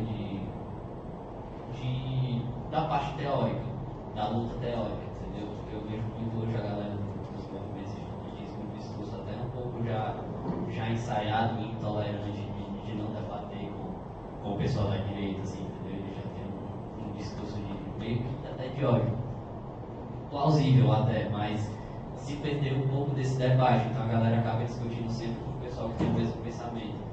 E eu queria saber se você acha que teve essa perda de uma luta teórica, de saber, de querer buscar todos os pensamentos conflitantes. E eu queria saber se você acha também que a questão de ter esse acesso muito fácil a algumas coisas fez com que algumas pessoas se desinteressassem pelas lutas. Porque, tipo, eu vejo muitas palestras, né, também, debate, eu vejo que é um número muito pequeno de pessoas que participam disso, que é uma oportunidade massa, que vai dar dando um conhecimento foda para as pessoas. E, tipo, você mesmo disse nos vídeos que falam sobre a Comissão da Verdade, né? Uns 10 pessoas viram isso, então eu queria saber se o senhor acha também que essa certa facilidade acabou com que as pessoas se desinteressassem pela luta. Bom, na década de 70 eu ainda era muito jovem, né? Eu só comecei a militar na década de 80, 84, eu já estava no segundo ano. Até porque o movimento estudantil era algo proibido para nós. Nós, mesmo na década de 80, no fim da ditadura, nós tínhamos que fazer o movimento estudantil meio que na clandestinidade. Tinha que esperar o pessoal sair da escola para tentar fazer alguma coisa. Tá? Eu acredito que o meu tempo era pior do que hoje, porque como a turma é uma turma de esquerda perseguida pela ditadura, então a direita para nós era algo mais evidente. Mas havia uma coisa que unia todo mundo, que era a luta contra a ditadura militar. Mas a gente já era bem intolerante entre nós na esquerda. Eu era do MR8, que é um movimento ligado ali ao PMDB na época, que era o partido de oposição da época. E gente do MR8 não sentava na mesma mesa de bar que o pessoal prestista, que o pessoal do PCdoB. Cada um tinha sua tribo. Isso começou a negociar, o pessoal da Maria Luísa, então, aí que ninguém conversava mesmo, né? Era a turma do Gerardo, mas o Gerardo sempre foi meio bonachão, a gente sempre conseguia conversar com ele.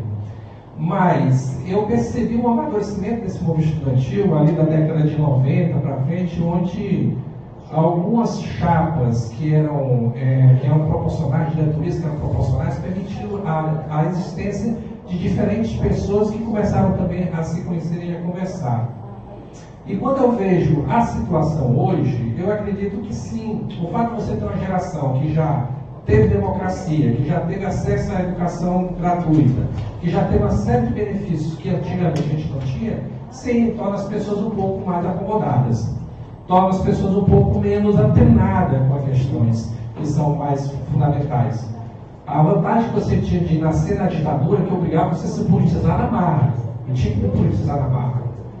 A democracia, ela é boa também porque permite você ter o direito de não precisar se politizar. Que chatice é essa que eu tenho que ficar me politizando? Que chatice é essa que eu tenho que participar do estudantil só para fazer discurso e ter que ler esses clássicos aí da política? Eu defendo que as pessoas possam participar do movimento estudantil da forma que elas quiserem. Mas se pudessem participar, hoje eu vejo um grande absenteísmo, uma certa indiferença, tá? Que eu acredito que o próprio processo vai obrigar as pessoas a sair do seu lugar acomodado, da sua zona de conforto, e vão precisar ter que batalhar para mudanças que vão precisar. Quando eu venho esse auditório de vocês, eu fico me lembrando que eu sou criança aqui da UFC. Eu fiz minha graduação aqui de 87 a 91. Você sabe qual era a grande sofisticação que a gente tinha nas salas de aula do CH, ali da parte velha, na década de 80, era um ventilador. Está entendendo? Quando tinha um ventilador funcionando, para nós era uma maravilha. Está entendendo? Não tinha nada. Isso aqui não tinha segurança, não tinha portaria. Isso aqui era um caos. Isso nos obrigava a brigar quase o tempo todo com a administração superior. Não minha geração, mas na geração anterior, estava faltando bebedouro ali na área da história e da sociologia, né? A sociologia antigamente era do outro lado. Aí o pessoal resolveu protestar contra a falta de bebedouro. Foi o que eles fizeram. Eles inauguraram um pote. Pegaram um pote, encheram d'água, botaram um colega nosso vestido de reitor, né? E fez um discurso inaugurando o pote, pegou uma caneca, pegou a água do pote e bebeu a água do pote na frente de todo mundo. Aí a turma fez aquela brincadeira toda. Na semana seguinte apareceu o bebedouro lá do lado da gente. Tá? Eu acredito que a situação hoje, a turma ainda está pegando uma universidade mais ou menos equilibrada dos recursos que entraram nos últimos 12 anos. Mas quando essa estrutura começar a dar problema, quando o ar-condicionado quebrar e não tiver dinheiro para consertar, quando estiver faltando professor por falta de concurso, quando começar a acontecer uma série de coisas que vai obrigar a pessoa a botar o pé na realidade, eu acredito que essa acomodação vai ter que sair. E eles vão ter que brigar para que a sua realidade seja mudada. Ok, né? Necessidade vai movimentar. Com certeza. Tem um colega que quer fazer também, não pode falar.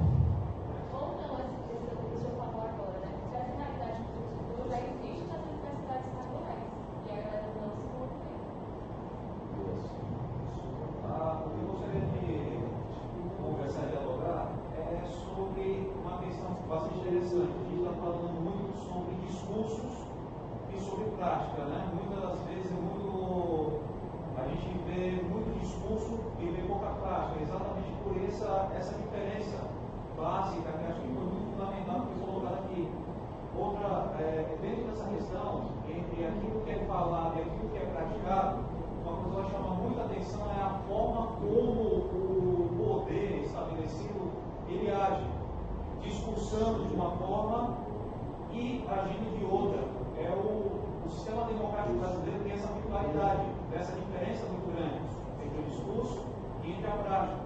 E dentre delas, a gente acaba muito acostumado, por nossa perspectiva histórica, de muito estar olhando para os governantes, principalmente chefes de executivo.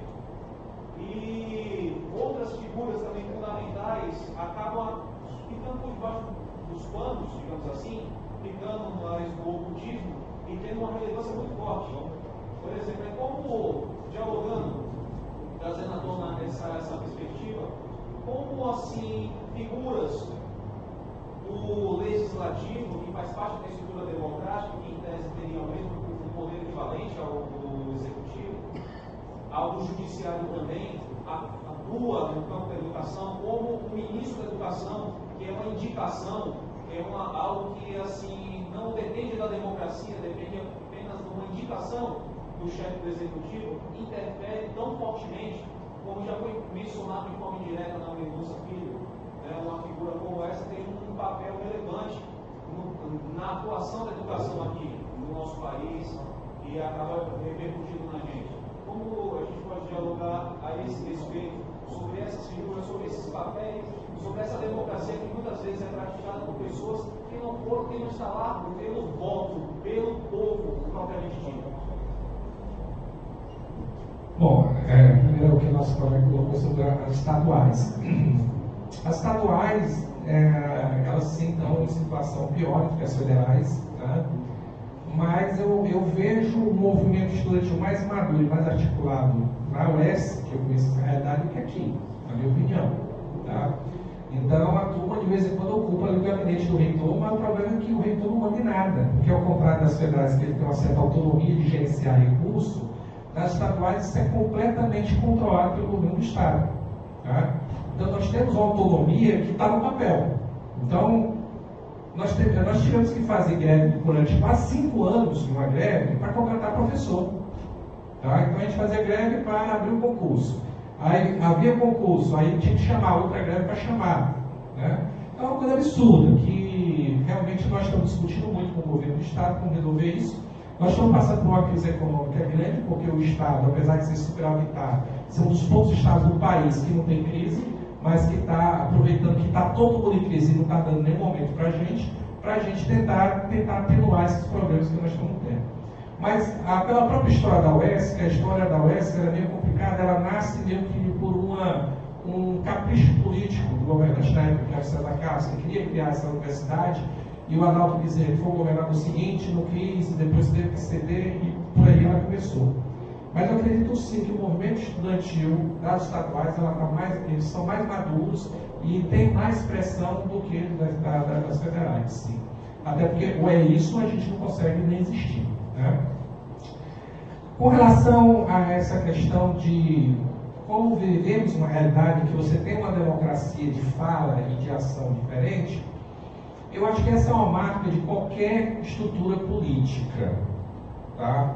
Não vamos achar que há um tipo ideal real que existe em algum país nesse mundo em que os dirigentes fazem exatamente aquilo que fazem. Eu te garanto que não tem nenhum país no mundo fazer isso.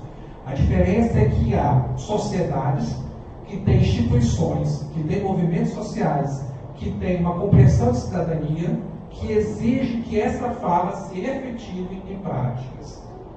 E eu acho que esse é o grande construto que nós precisamos exercer enquanto cidadania, que é perceber esse poder de articulação que nós possamos ter para influenciar esse parlamento e influenciar esse executivo.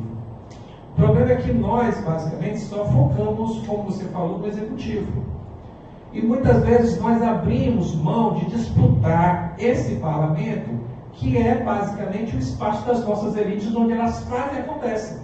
A gente só se preocupa em chegar no executivo e as nossas elites estão no parlamento, segurando todas as mudanças a partir do parlamento. Eu fico incrível, acho incrível como nós, professores, que somos uma categoria enorme, sabe? Não conseguimos eleger um deputado. E os policiais, que é uma categoria muito menor do que a gente, já tem vereador, já tem deputado estadual, já tem deputado federal, e se duvidar, daqui a pouco vai ter o governador do estado ou o presidente da república. Está entendendo? é uma categoria pequena, mas extremamente articulada. Está entendendo? Então, os estudantes, vocês não são articulados, né? Vocês não têm uma articulação que permitisse que essa pressão de vocês pudesse chegar no parlamento com o candidato de vocês mesmo, ou que alguém chamasse essa articulação, porque nós não vemos o parlamento como uma estrutura de poder, e ela é uma estrutura de poder. E por a gente não ver isso, somente aqueles carreiristas profissionais é que ocupam isso. Então, não se preocupa. Nenhum dirigente vai ser coerente se não houver uma pressão da base social para que ele seja coerente. Tá? Eu não sei se isso dá esperança ou desespero, mas é fundamental que haja a mobilização da base para que a cabeça possa mudar o seu comportamento.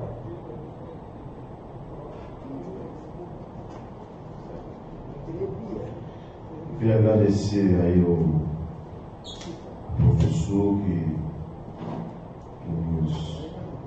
nos brindou, né, com essa discussão, né?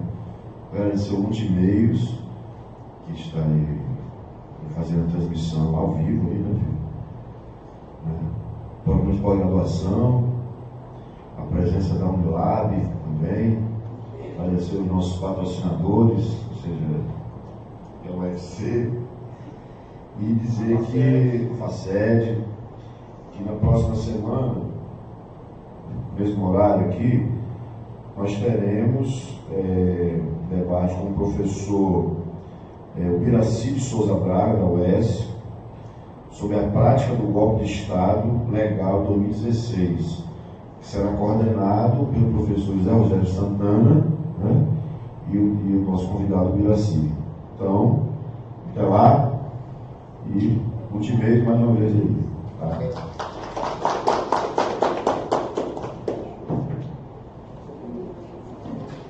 Vai ser nesse auditório, vai.